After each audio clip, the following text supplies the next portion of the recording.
আসসালামু আলাইকুম। আমরা আজকে আসছি এই আবু সাইদ সাহেবের পেঁপে বাগানে। এটি হলো শাহী জাতের পেঁপে। ওনাকে আমরা পেঁপের কিছু আন্তঃপরিচর্যা বিষয়ে ওনাকে আমরা বলবো, যে আন্তঃপরিচর্যাগুলো আমাদের বেশিরভাগ কৃষক ভাইয়েরাই হচ্ছে যেগুলো ঠিকভাবে করে না বিধায় তাদের এত কষ্ট বা সব কিছু করার পরেও তাদের ফলনটা আশানুরূপ হয় না।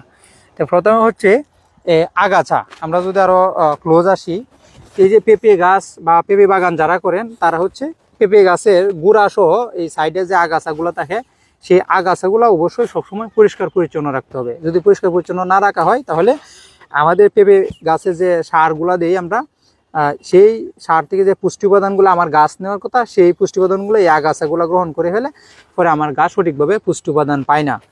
হ্যাঁ, এবং পানি নিয়েও কিন্তু এই আগাছা গাছের সাথে প্রতিযোগিতা করে। তার পরবর্তীতে হচ্ছে আমাদের এই পেঁপে গাছের গোড়ার দিকে কিন্তু অনেক অবাঞ্ছিত কুশি বের হয়। যেমন আমরা দেখতে পাচ্ছি, দেখেন এই গাছের গোড়াটা কিন্তু আমরা বিভিন্ন ধরনের কুশির জন্য দেখতে পারতেছি না। এই কুশিগুলো কিন্তু আমাদের ফল আসবে না। এই কুশিগুলো একটা ধারালো অস্ত্র বা ধারালো ছুরি বা হাত দিয়েও এভাবে যদি আমরা ভেঙে পরিষ্কার করে দিই, তাহলে কিন্তু এই গাছ মাটি থেকে যে পুষ্টি উপাদানটা গ্রহণ করবে সেই সম্পূর্ণ পুষ্টি উপাদানটাই গাছ তার ফলকে দিবে, এবং তার যে প্রধান শাখা আছে সেই প্রধান শাখাকে সে দিতে পারবে। ফলে গাছের উপরের দিকে যে ফলন আছে সেই ফলনটা সঠিকভাবে পাবে, এবং গাছের ফলও আকারে বড় হবে এবং অধিক পরিমাণে ফল হবে। এই যে আমরা এভাবে, এবং এরকম যদি মরা পাতা বাইয়া দেখি, এইগুলোও ভেঙে ফেলতে হবে এবং জমি থেকে সরিয়ে অন্যত্র এক জায়গায় জমা করে পচিয়ে ফেলতে হবে। আর একটা কাজ হচ্ছে, এই যখন ফল আসবে এই ফলে কিন্তু 2, 3, 4টা করে ফুল আসে। এই ফুলগুলা ফুটার পরে যখন ফল হবে, যেমন 2টা 3টা ফল হয়ে যেতে পারে, তখন এই প্রত্যেক কুড়িতে একটা করে ফল রাখবে। যেই ফলটা আকারে বড় হবে সেই ফলটা রাখবে, আর বাকি ফলগুলা ভেঙে দিবে।